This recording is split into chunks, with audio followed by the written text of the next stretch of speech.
Welcome to an introduction to economics, brought to you by Parkbench Tutors and narrated by David Hopcroft. For further information about Parkbench Tutors, please visit parkbenchtutors.com. In this short podcast, we introduce you to some of the events that led up to the boom before the Wall Street crash. A study of economics should also consider carefully any lessons that can be learned from history, and this is why this podcast is included in your studies. The period between the Great War in Europe, 1914 to 1918, and the Great Depression, is often referred to as the boom and bust era in the United States. We are going to look at some of the factors that led to the boom, and how this resulted in a crash on the stock market. Following the Great War, many of the factories in Europe were left in a damaged state, or had been converted to use almost entirely for the production of munitions for the war. The old industrial base had been destroyed, and there was a need to rebuild. The export markets that had previously been served by Germany, France, and the United Kingdom had been opened up to competition. Added to this, there was a general shortage of food in those countries ravaged by war, and these countries had an urgent need to import food.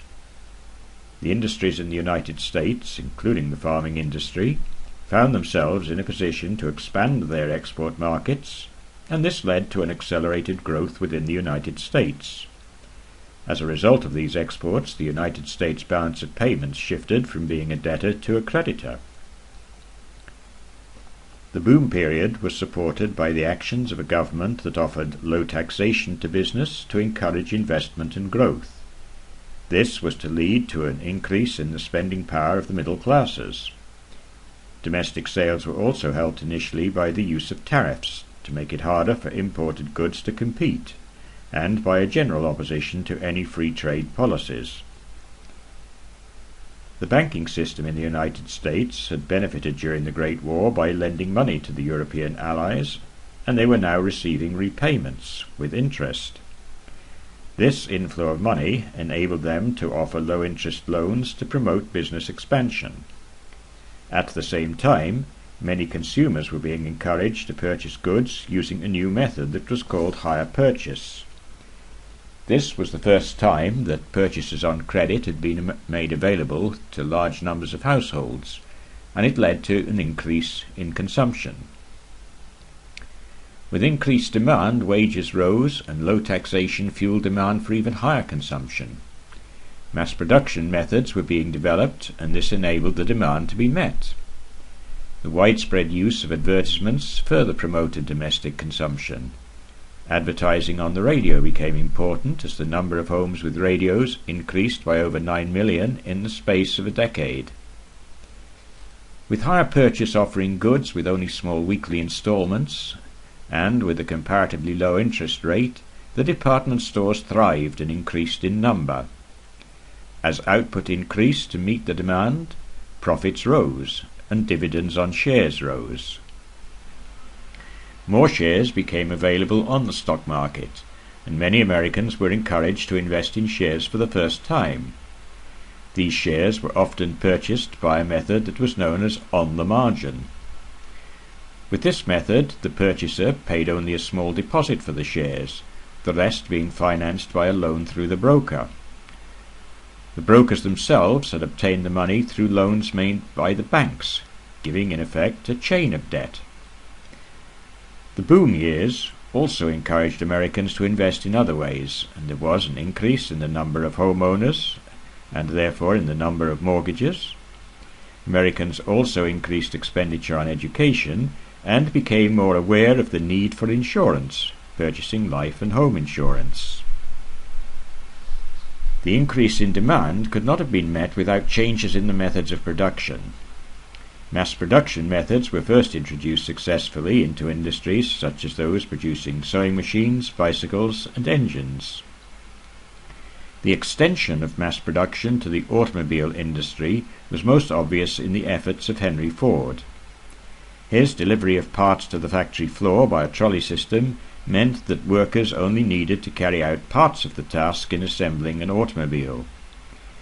This meant the labour force needed fewer skills, and as such they were no longer eligible for membership of craft unions. The automation of assembly led to a massive reduction in the time required to assemble a car. Using the conveyor system for the production of the Model T Ford, the time for assembling a car was reduced from 12 hours to 1.5 hours. These improvements also led to a reduction in price. A car that had cost $850 in 1914 was being sold for only $300 almost 10 years later. At first there were problems for Ford. The turnover of the workforce increased dramatically, and this was only reduced when other changes were made. These changes included an 8-hour working day, a shift system of working, increasing of wage rates, and the introduction of a profit-sharing scheme. One thing that was not altered for many years was the refusal of Ford Motor Company to recognize any union for the purpose of wage bargaining.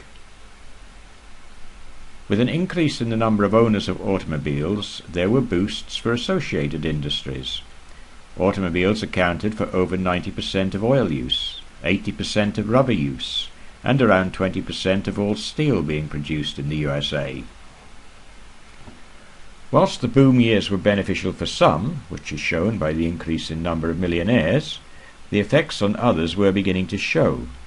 The gap between the richest and poorest was growing very fast, and the numbers also reflected this. The standard of housing for many living in the cities was poor. Often fire safety standards were not met. A lack of safety regulations at work led to an increase in the numbers being disabled by accidents at work. The discontent of workers was starting to show as strikes were organized and force was used to break up protests. The warning signs were there before the Wall Street crash, and they indicated clearly that this growth was not going to be sustained. After the Great War, the initial demand for food for export began to reduce, but the farming industry tried to keep up a high rate of production. The surplus meant falling prices, and eventually, with falling demand, produce going to waste. Farmers who had borrowed to finance their farms were finding that they were unable to meet repayments on loans. A plan to buy up surplus food was vetoed by the President. In factories, the cracks were also appearing. High profits were maintained only by keeping wages low, and the numbers falling into poverty were increasing rapidly. The infrastructure of the banking system was disorganized, many small banks having insufficient funds to meet any real sudden demand. This overexposure was being ignored, and there were few regulations to protect depositors. The policy of protectionism to prevent imports was being met by retaliation from overseas, where markets were now using tariffs to prevent goods made in the USA from flooding their own home market. In spite of these signs, the speculation in shares continued, with no regulation for the stock market. Even as consumption of domestic goods began to slide, there were still almost daily headlines encouraging investors to buy more shares. The bubble burst during 1 week in October, which started on the 24th of October, and as shares were sold, the market lost $4 million. 3 days later, and the losses had risen to $40 million. The whole system tumbled and fell like a pack of cards. As banks feared for the money they had loaned, the brokers started to call in their loans. But the brokers had loaned out most of it, and they were not able to do this. And as they tried to call in the loans, so more and more shares were suddenly being dumped on the market. Realizing that the banks had been overexposed, the depositors now wanted their money back, and went to banks to demand their deposits returned as cash. The banks were unable to meet this sudden demand, which became known as a rush on the bank. Within 3 years, the boom had turned to bust.